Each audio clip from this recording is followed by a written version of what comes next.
بول اسلام کے معزز سامعین، السلام علیکم۔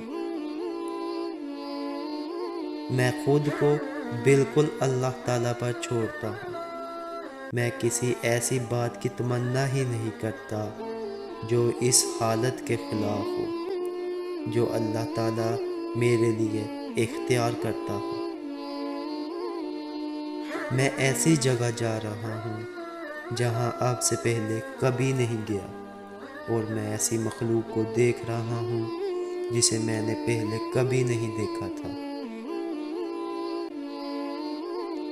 تمہیں اپنے اندرون اسرار کا محفوظ رکھنا لازمی ہے، اس لیے کہ اللہ تعالیٰ ضمیروں کے راز کا جاننے والا ہے۔ جو شخص قدر خیر شر من اللہ پر ایمان نہ لائے وہ کافر ہے، اور جو اپنے افعال مصیبت کو خدا تعالیٰ کی مشیت کی طرف منتسب کرے وہ فاجر ہے۔ اپنی تعریف زیادہ کرنا ہلاکت کا باعث ہے۔ تمہاری عمر برابر گھٹتی جا رہی ہے، جو کچھ تمہارے ہاتھ میں ہے اس سے کسی کی مدد کر جاؤ۔ مومن وہ ہے جو زاد آخرت مہیا کرے، اور کافر وہ ہے جو دنیا کے مزے اڑانے میں مشغول ہو۔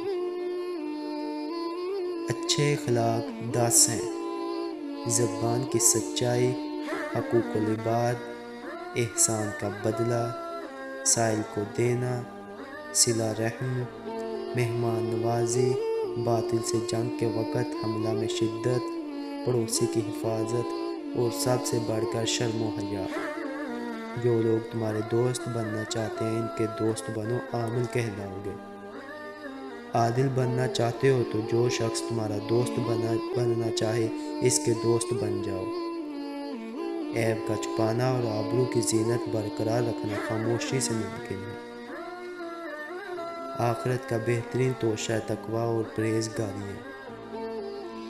3 باتیں آدمی کو ہلاک کر دیتی ہیں: حسد، حرص اور تکبر۔ عابد وہی ہے جو اللہ تعالیٰ کی تقسیم پر راضی ہو۔ حرص سے آدمی مصیبتوں میں پھنس جاتا ہے۔ مسلمان وہ ہے جو پڑوسی پر احسان کرے۔ تکبر سے دین اور ایمان جاتا ہے، چنانچہ شیطان تکبر کی وجہ سے مردود اور ملعون ہوا۔ حسد ایک آگ ہے جو انسان کو جلاتی ہے اور دوسروں کو عداوت پر ابھارتی ہے۔ ایماندار وہی ہے جو آخر تک کے تلے توشہ جمع کرے۔ چپ رہنے والا آرام سے رہتا ہے اور سلامتی اس کا ساتھ دیتی ہے۔